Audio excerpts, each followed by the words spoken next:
తాకట్లో ఉన్న మీ బంగారాన్ని విడిపించి ఆ రోజు ఆన్లైన్ రేటుకి కొంటాం. Sharma gold company.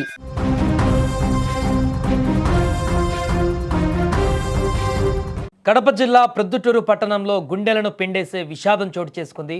ఒక నిమిష క్రితం వరకు కళ్ళ ముందే నవ్వుతూ తుల్లుతూ ఆడుతున్నటువంటి ఆ చిన్నారి ఇంతలోనే విగత జీవిగా పడి ఉంటుందని ఆ తల్లిదండ్రులు కలలో కూడా ఊహించలేదు. వైఎంఆర్ కాలనీలోని గురుసాయి రెసిడెన్సీ అపార్ట్మెంట్ వేదికగా జరిగినటువంటి ఈ ఘోర ప్రమాదం స్థానికులను తీవ్ర దిగ్భ్రాంతికి గురిచేసింది.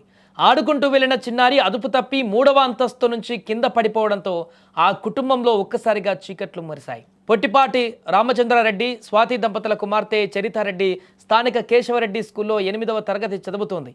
చదువులో చురుగ్గా ఉంటూ అందరితో కలివిడిగా ఉండే ఆ చిన్నారి శనివారం సాయంత్రం 7 గంటల సమయంలో సరదాగా ఆడుకోవడానికి అపార్ట్మెంట్ పై భాగంలోకి వెళ్ళింది.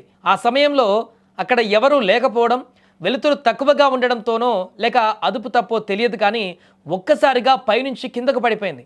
అపార్ట్మెంట్ పక్కనే ఉన్న ఖాళీ స్థలంలో రక్తపు మడుగులో అపస్మారక స్థితిలో పడి ఉన్న ఆ చిన్నారిని చూసి వెంటనే అక్కడున్న వాళ్ళు ఒక్కసారిగా హడలిపోయారు స్థానికులు. వెంటనే సమాచారం అందుకున్నటువంటి తల్లిదండ్రులు కన్నీరు మున్నీరుగా విలపిస్తూ తమ బిడ్డను ఆసుపత్రికి తరలించేటువంటి ప్రయత్నం చేశారు. ఎలాగైనా తమ బిడ్డ ప్రాణాలు దక్కుతాయని కాపాడుకుందామని అనుకున్నారు. మళ్ళీ తమతో మాట్లాడుతుందని ఆశగా ఆసుపత్రికి తీసుకువెళ్లారు. కానీ విధి వంచింది. మార్గ మధ్యంలోనే ఆ చిన్నారి ప్రాణాలు గాల్లో కలిసిపోయాయి.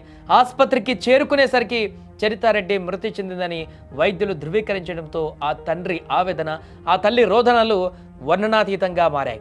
అప్పటి వరకు అమ్మా అని పిలిచిన గొంతు మూగబోవడాన్ని వారు తట్టుకోలేకపోతున్నారు.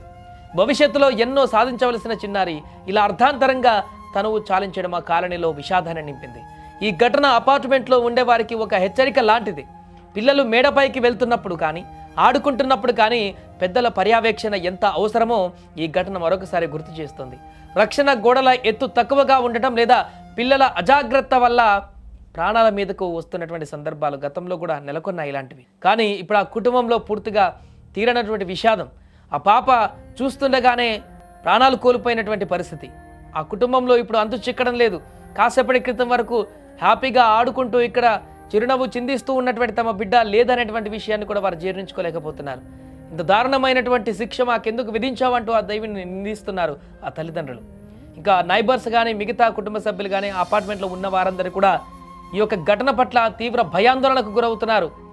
పిల్లలు ఇలా అపార్ట్మెంట్ పైనుంచి పడిపోవడం ఏంటి అని చెప్పేసి, పాప పడిపోవడం ఏంటి అని చెప్పేసి వారు కూడా పిల్లలు ఉన్నారు కాబట్టి వాళ్ళ పరిస్థితి ఏంటనేటువంటి ఒక ఆందోళన మొదలైపోయింది. ఏదేమైనా కూడా ఈ ఘటన ఒక్కసారిగా ఆ పరిసర ప్రాంతాలలో తీవ్ర ఉద్విగ్న వాతావరణాన్ని నెలకొల్పింది.